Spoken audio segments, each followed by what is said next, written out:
আপনারা নিশ্চয়ই জানেন এবং উৎকণ্ঠার মধ্যেও আছেন যে হঠাৎ করে কাশ্মীরে এই সন্ত্রাসী হামলায় পুরো দক্ষিণ এশিয়ার পরিস্থিতির পরিবর্তন ঘটেছে। এটা কোনো বিচ্ছিন্ন হামলা না, এটা অত্যন্ত পরিকল্পিত।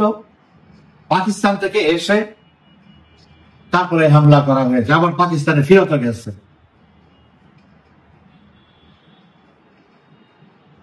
তার মানে পাকিস্তান এদেরকে এই লস্করে তৈয়বা, এই TR-8 এদেরকে লালন পালন করে। আমার এই অঘটনে কেন, প্রশ্ন হচ্ছে যে কেন কাশ্মীরে এই হামলাটা করলো? দেখেন 19 সালে ভারতের একটা স্বায়ত্তশাসিত অঞ্চল ছিল কাশ্মীর, কিন্তু নরেন্দ্র মোদী সরকার সেই স্বায়ত্তশাসিত প্রত্যাহার করে এটাকে সরাসরি কেন্দ্রের অধীনে নিয়ে গেছে। প্রাথমিক অবস্থায় বেশ কিছু রাজনৈতিক সংকট ছিল, কিন্তু গত 1.5 বছর পর্যন্ত এখানে শান্তিপূর্ণ অবস্থা। এখন তো পুরোপুরি শান্তিপূর্ণ অবস্থা ছিল, এবং ভারত বলতেছে এবং সবাই বলতেছে এটা একটা কৃতিত্ব সরকারের, ভারত সরকারের এটা একটা কৃতিত্ব যে এরকম একটা ঘটনার পরও তারা তাদের প্রচেষ্টায় ওখানে শান্তিপূর্ণ অবস্থান ফিরিয়ে আনতে সমর্থ হয়েছে। কিন্তু আমি মনে করি পাকিস্তানের চোখের শোল হলো যে এই শান্তিকে থাকতে দিবে না।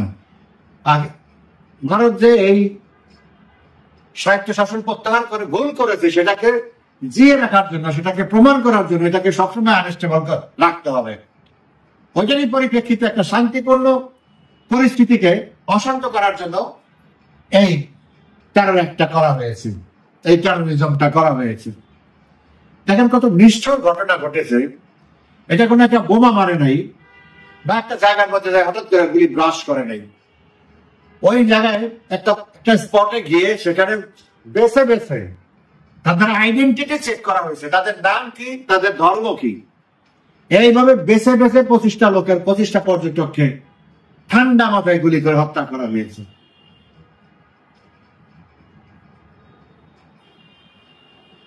আবার একজন মুসলমানও মরছে স্থানীয় কাশ্মীরে।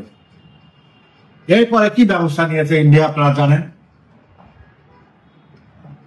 এইরকম একটা ঘটনাকে আমাদের দেশের এক শিক্ষক, আবার শিক্ষক বলতে তাকে লজ্জা হয়, আসিফ নজরুল, সে এইটার পক্ষে ইন্ডিয়ান সরকারকে এটার জন্য দায়ী করে পোস্ট দিয়েছে, আবার পোস্ট করে ডিলিটও করেছে। কত বড় ভণ্ড।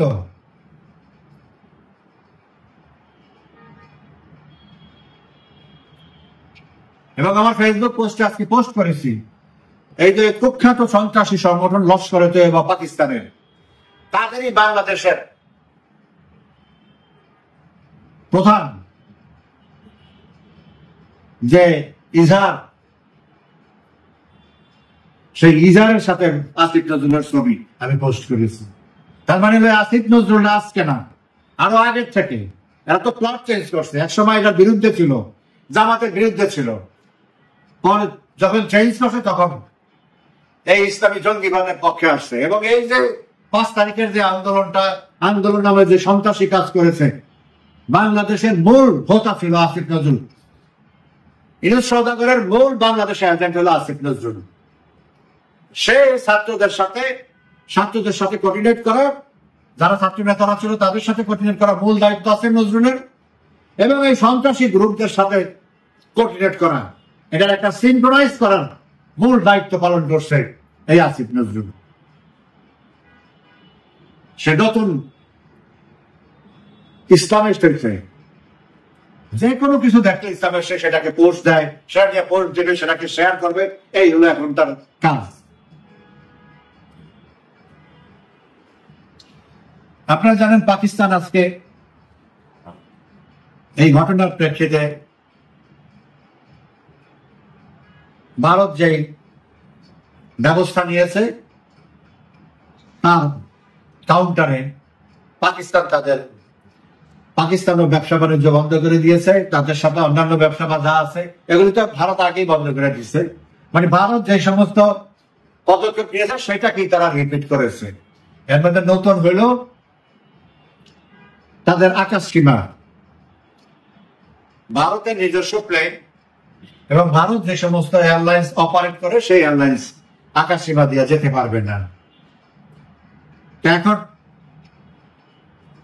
এটা ভারত বাদ রাখছিল, স্বাভাবিকভাবে ভারত সেই ব্যবস্থা নিবে এবং ইতিমধ্যে ভারত আগে যেমন সার্কেল ভিসার ব্যাপারে রেস্ট্রিকশন দিচ্ছে, এখন সকল ভিসা দুই পক্ষই যাতায়াত বন্ধ। এবং ভারত সর্বশেষ আমি জানলাম এই রেকর্ডিং করার আগে, ভারত তার সমস্ত নাগরিকদেরকে পাকিস্তান ত্যাগ করার জন্য অনুরোধ করেছে এবং নির্দেশই দিয়েছে।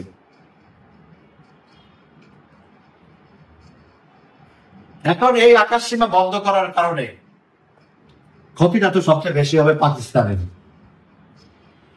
পাকিস্তানের পূর্বমুখী New Zealand, Australia, Singapore, Malaysia, Indonesia, Brunei, Vietnam, পুরা ইস্টের সমস্ত এয়ারওয়েজটা হলো ইন্ডিয়ার উপর দিয়ে। এখন তাদেরকে যেতে হবে আরব সাগর দিয়ে, অনেক ঘুরে, বিশাল একটা হ্যাকটিক। হ্যাঁ, ভারতের কি হবে? ভারতের কিছু প্লেন এদের উপর দিয়ে যেত, স্পেশালি ইউরোপের, এটা কোনো সমস্যা না।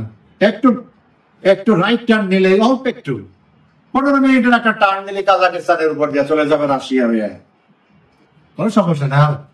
মিডিল ইস্ট, আফ্রিকা এদিকে যেতে তো আর ভারতের কোনো সমস্যা নেই, সরাসরি চেন্নাইয়ের ওই দিক দিয়ে, ওইটা চেন্নাইয়ের উপর দিয়ে আরব সাগর দিয়ে সরাসরি চলে যাবে, কোনো সমস্যা নেই। এই সমস্যাটা তো পড়লো নিজের পায়ে নিজে করার মধ্যে, সেটা তাদের ব্যাপার। কিন্তু এই হলো সর্বশেষ অবস্থা। এবং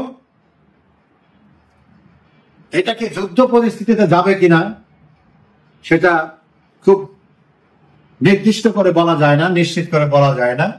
তবে বড় ধরনের যুদ্ধ না হলেও অন্তত আমি অ্যান্টিসিপেট করি যে ভারত কিছু স্ট্র্যাটেজিক জায়গায় হিট করতে পারে।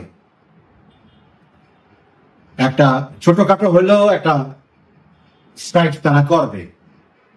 এটা বড় ধরনের হওয়ার কোনো শঙ্কা নাই, কারণ দুজনই নিউক্লিয়ার পাওয়ার। সো একটা জায়গায় যায় তাদের থামতেই হবে, কারণ কেউ কাউকে ধ্বংস করতে চাইবে না। পাকিস্তান যেমন নিশ্চিহ্ন হয়ে যাবে, ভারতের বড় একটা অংশ নিশ্চিহ্ন হয়ে যাবে, তো ওই পর্যায়ে কেউ যাবে না। এর মধ্যে কিছু সার্জিক্যাল স্ট্রাইক হতে পারে, বা এখন যেটা পরবর্তীতে যেটা হতে পারে সেটা হলো কূটনৈতিক সম্পর্ক পুরোপুরি কাট অফ করে দেওয়া।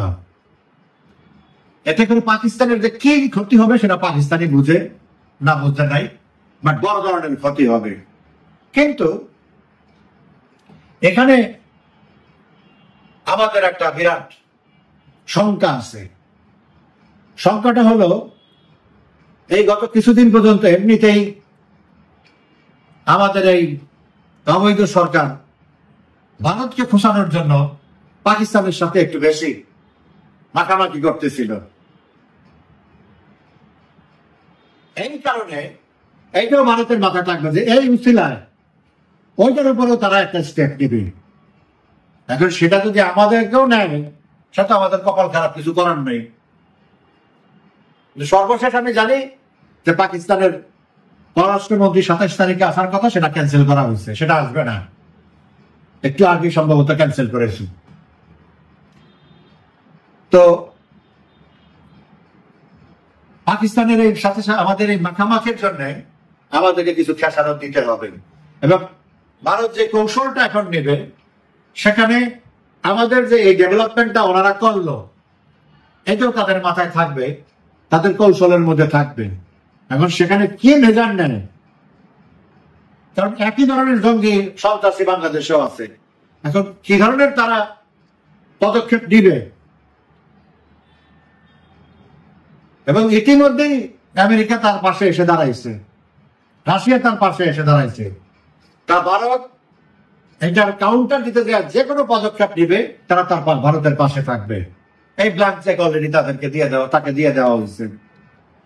আর তারা এই পদক্ষেপ না নিল, এই সমর্থন না দিল, ভারত যা করার তাই করবে। তাতে ভারতের জন্য আন্তর্জাতিক কোন অ্যাকশন নেওয়াটা আন্তর্জাতিক ভাবে তাদের সেই স্বীকৃতিটা বা তাদের সেই সমর্থনটা তারা আরো জোরালো হইল। এটা একটা ডিপ্লোম্যাটিক গেম। এখন এই পরিস্থিতিতে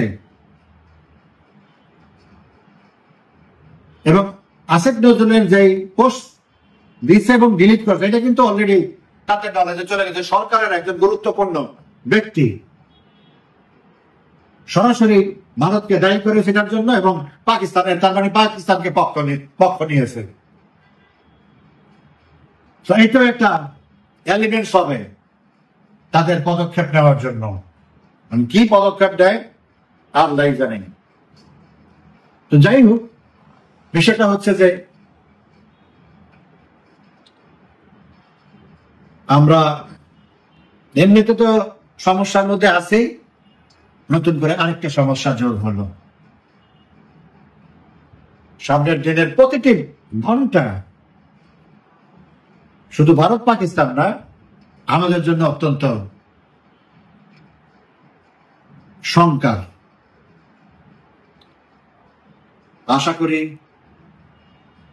শুধু আমাদেরই না, যে কোনো ভাবেই হোক এই পরিস্থিতিটা কুল ডাউন হবে।